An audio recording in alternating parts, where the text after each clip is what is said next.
Share बाजार में हालिया गिरावट की असली वजह डोनाल्ड ट्रंप के व्यापारिक टैरिफ्स। भारत के शीर्ष फंड मैनेजर्स में से एक अनीश तावकले, जो आईसीआईसीआई प्रूडेंशियल म्यूचुअल फंड्स के COCIO हैं, उनका कहना है कि भारतीय बाजार खासकर मिड और स्मॉल कैप सेक्टर पहले से ही महंगे थे और इसमें गिरावट की संभावना भी थी। हालांकि भारतीय अर्थव्यवस्था की बुनियादी मजबूती के वजह से बाजार जल्द ही अपनी गति पकड़ लेगा। खैर, 28 फरवरी को BSE सेंसेक्स 1400 अंकों से ज्यादा गिर गया, जो 1.9% की भारी गिरावट होती है। ये गिरावट 4 फरवरी से जारी है, जब सेंसेक्स 58,500 से गिरकर 73,000 तक आ गया था। इस साल अब तक सेंसेक्स में 6.7% गिरावट हो चुका है। अनीश तावकले का कहना है कि ट्रंप के टैरिफ इस गिरावट की मुख्य वजह नहीं है, असली कारण घरेलू है। भारतीय अर्थव्यवस्था पिछले 6 महीनों में सुस्त पड़ी हुई है। साथ ही बाजार में स्टॉक्स की कीमतें जरूरत से ज्यादा ऊंची थी और एक करेक्शन की भी जरूरत है। तावकले कहते हैं, अगर आप चीन को देखें तो उसने 35 से 40 साल तक की 10% की दर से विकास किया है, चाहे उस पर टैरिफ लगाए गए हों या हटाए गए हों। कारण ये था कि उसने अपने घरेलू अर्थव्यवस्था, हाउसिंग और शहरीकरण को सही दिशा दी। जब तक चालू खाता घाटा संतुलित है और क्रूड ऑयल की कीमतें $200 प्रति बैरल तक नहीं जाती, भारतीय अर्थव्यवस्था मजबूत बनी रहेगी। तावकले का कहना है कि बाजार में निवेशकों की धारणा और मूल्यांकन का बड़ा असर होता है।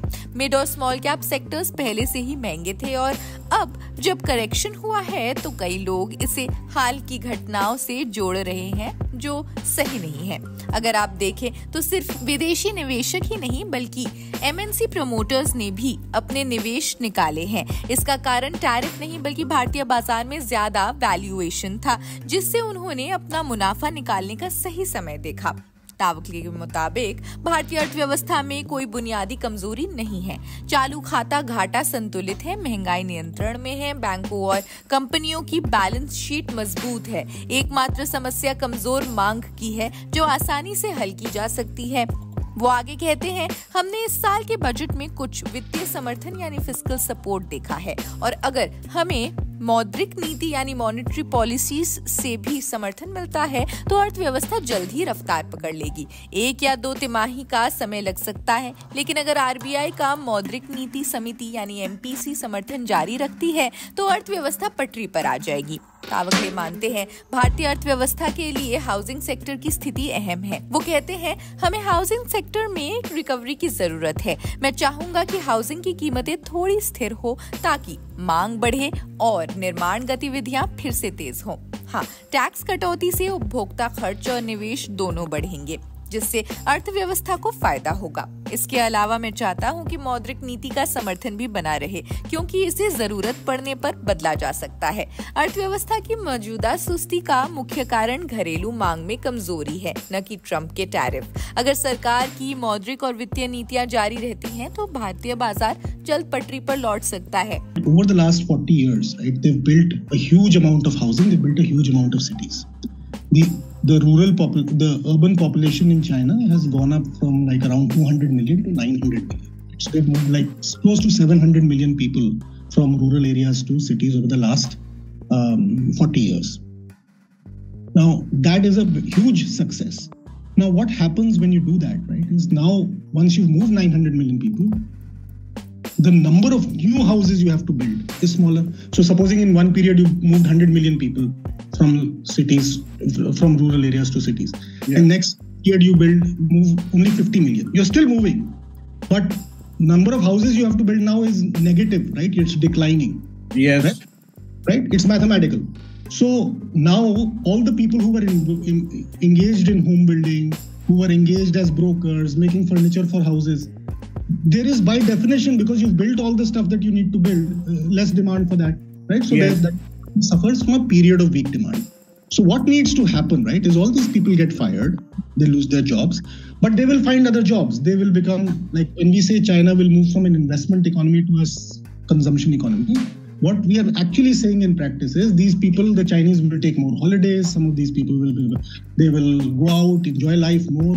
They will eat in restaurants more. They will have more fun, do gambling, whatever, do more. So to say that Chinese economy is in such serious trouble that it will never recover was anyway false. No, I don't go on that premise. I go on the premise that the world was not wanting to favor China because of its military and foreign policies. So there was a kind of a shun towards China because of the Taiwan business that was going on. So people have now realized that they can't do that.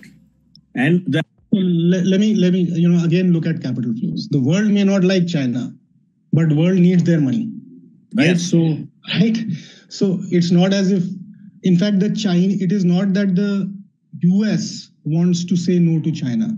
The Chinese have also realized that, look, why should we use all our reserve savings as a country to buy US government bonds, which yield so little?